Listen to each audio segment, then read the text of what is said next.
on Sunday, Shaker's own Jeff Hoffman will be on the mound here at Citi Field for the Colorado Rockies. Thanks, Marissa. Well, as you know, when the weather gets like this, anything can happen on this track. However, in our future race of the day, the Caress Stakes, more of the same. Miss Ella repeats after a surge down the stretch. Thanks, guys. Well, I'm here at Joe Bruno Stadium for Wrestling Under the Stars, and I'm here with one of the stars, a man who, if you follow wrestling, really needs no introduction, Hall of Famer Mick Foley. Mick, thank you so much for joining me. This is the biggest sports day of the year in the Capital Region, opening day at Saratoga. When teams make it to the postseason, sometimes they get a little superstitious, and, well, Fort Ann, they're much of the same. No, they don't have the rally possum or even the rally potato. They're a little bit more relaxed about the whole rally thing. And obviously this senior class for the which is a pretty special one, but how about this for a stat? They've only lost one league game in their 4 years. And they're going to try to continue that success into the state tournament. They're on a bye until the regional final. They await the winner of Section 9 or Section 1 Westlake. Sunday, Shaker's own Jeff Hoffman will be on the mound here at Citi Field for the Colorado Rockies, making his first ever major league start back in his home state of New York. Now, Hoffman admitted he was a bit more of a Red Sox fan growing up than the Mets or Yankees, but says the opportunity to pitch here at Citi Field is still a pretty surreal one. You know, it's a dream come true, so it's everything I ever thought it would be. You know, I've been playing this game my whole life, so I can't imagine doing anything else with my life. So, yeah, it's great. It's, like I said, it's everything that I imagined it would be. The former Blue Bison has obviously come a long way since his days in Latham. He says other than just getting stronger, he's had to learn to be more of a pitcher rather than just a hard thrower. I really didn't know anything about the game at that point. I was kind of getting by with talent and getting by with a 90-mile-an-hour fastball in upstate New York. That's basically what I did, and you know, guys don't see that every day in upstate New York, so I was able to get by with it. The results are starting to speak for themselves. So far, Hoffman is sporting a 5-1 record with an ERA of 4.15 while punching out 50 batters in 54 innings. Even his manager, former Major League pitcher Bud Black, says his rookie hurler has come a long way. You know, spring training, there was a number of things that we had to address with Jeff, and Jeff took those on. You know, not only from a physical standpoint on delivery and some things fundamentally, but also mentally. You know, we sent him to AAA, and he responded with good work there. And when we brought him back to the big leagues a couple different times early, he responded with good games, and now he's settled in. And he's done a very nice job in our rotations. Hoffman understands he still has much further to go, but believes if he just trusts in his ability, he'll be able to stick around. You know, I wouldn't have gotten that call up in the first place if I wasn't ready. So I just need to trust myself and like I said, trust my arsenal and go out and attack the zone and not be afraid of contact and stuff like that. Now, Hoffman going to be pitching against another New York product in Steven Matz for the Mets. He's from Stony Brook. Now, the Rockies as a whole right in the middle of the playoff hunt at 52-39, so Hoffman could be a key contributor in a playoff race.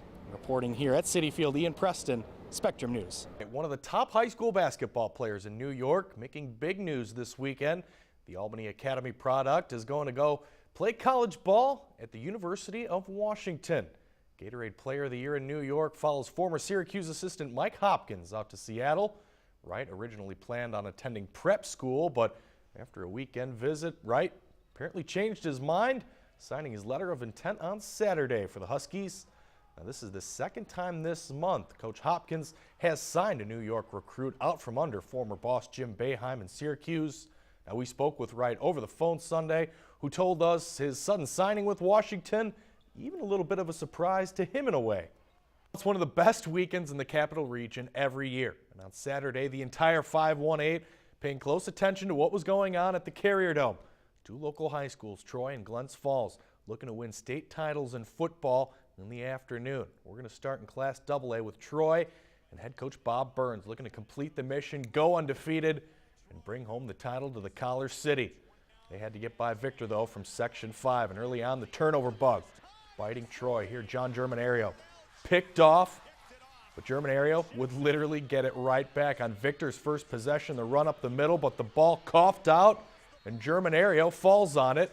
Troy recovers, so the Flying Horses on offense would settle down after that.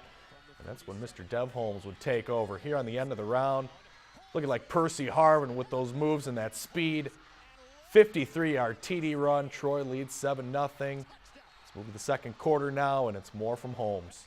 Germanario deep in his own territory, looking up top and connects with Holmes on the post. Speed kills, 90-yard TD pass. Troy goes to the half up 13-7. Second half, and you know it was only a matter of time before Joey Ward made his presence felt. Here, number 1 gets in for the score. Troy would get a 2-point conversion, so Flying Horses up 21-7. But Forks hanging in this one.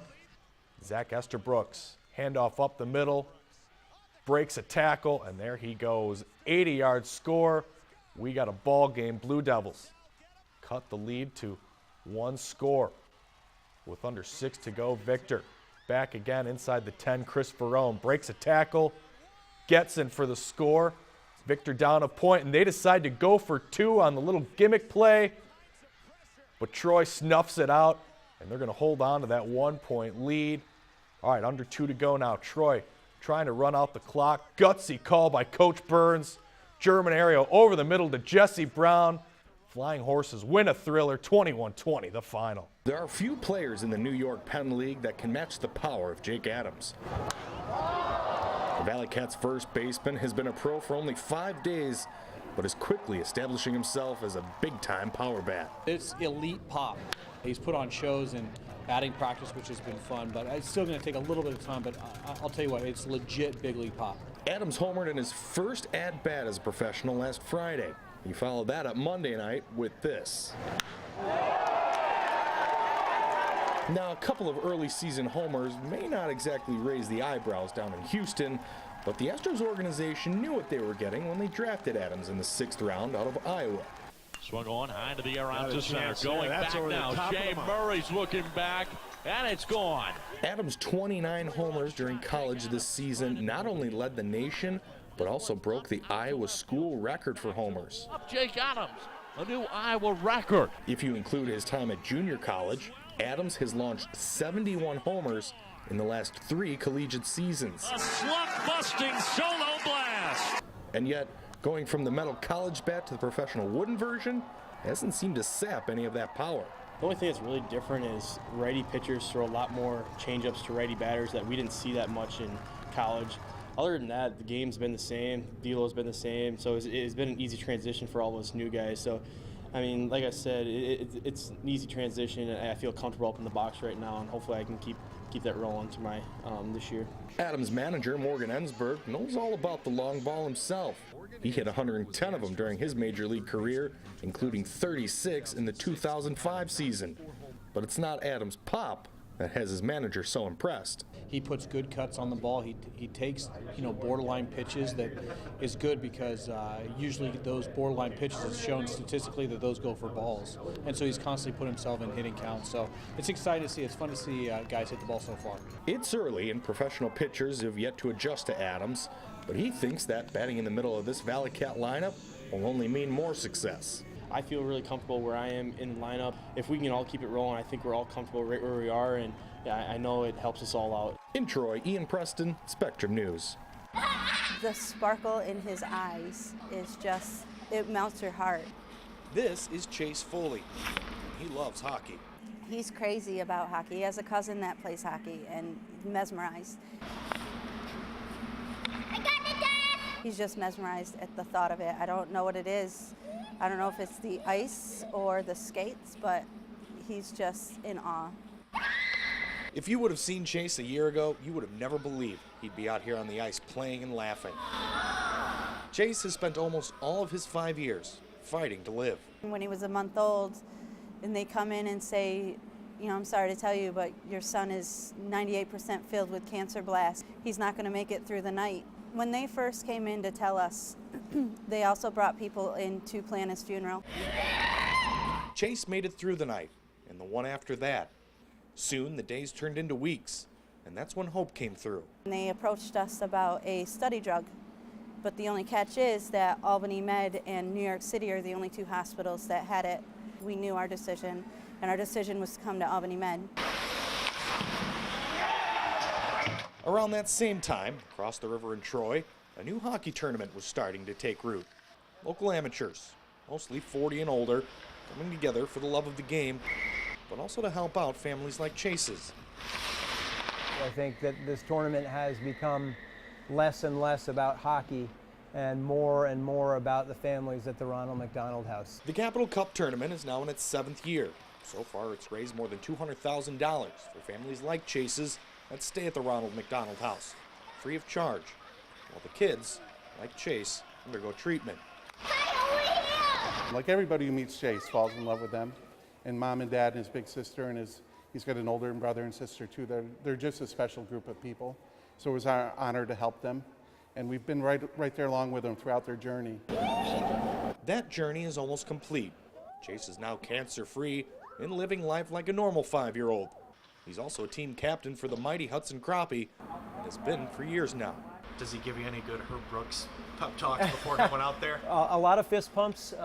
He passes out some swag in the locker room, and we get the fist pumps, so gets us fired up to play. Play hockey! This year will be a little special for Chase.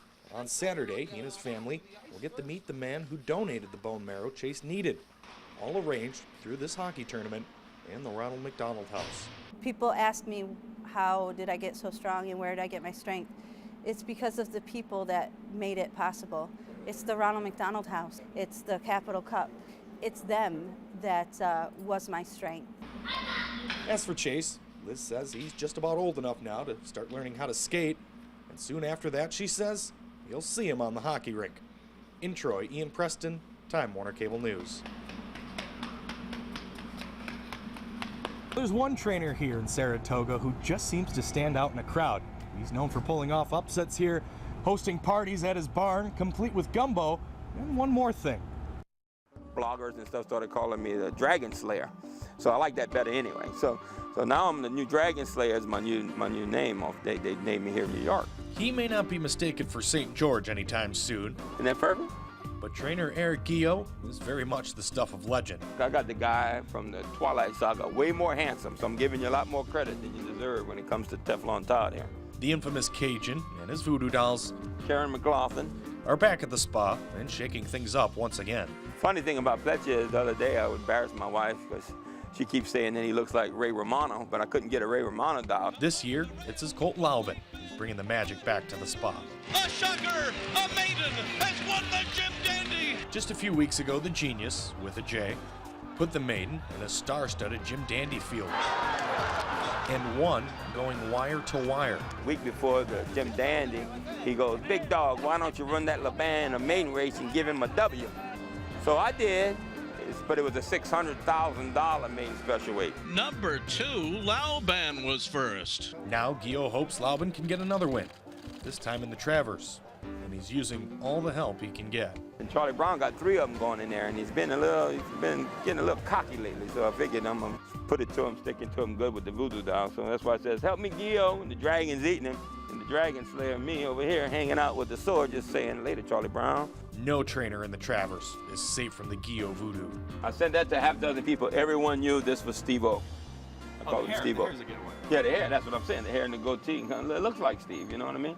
So, I mean, this is Steve thought it was Jesus Christ, but, you know, I mean, wishful thinking, Steve. His methods may be unorthodox, to say the least, but they're getting results. And it's all part of the charm of Guillot. This thought process that people think that if you put a horse where it gives them a win, that they're smart enough to figure it out, that's just a bunch of baloney. If a horse has to have desire to win, then he's not going to be a great stakes horse. Guillot understands the Travers will be different than the Jim Dandy. He isn't about to change his strategy. We'll be close, but I mean, if other people are riding and shoving and on the pedal, I'm just going to sit back on the bridle a little bit and let him run his own race. Wait a big shot! Wait a big shot! Guillot thinks Laubin will once again be the long shot in the Travers, even after his impressive Jim Dandy. I'm going to think it was a fluke last race, and that's what I'm hoping they do. It'd be the best thing, right? Go there and walk the dog again. I'll let the cat loose at the quarter pole. No matter what happens in the Travers, don't expect Guillot to change his ways much. He loves what he's doing and how he does it. And although he may ruffle a few feathers, might call this Guillot's house when it's all said and done, huh? To him, it's all in good fun. As I get to get up in the morning and make a living at what I love to do, I'm going to always be comfortable and wear short pants, of course, you know what I mean?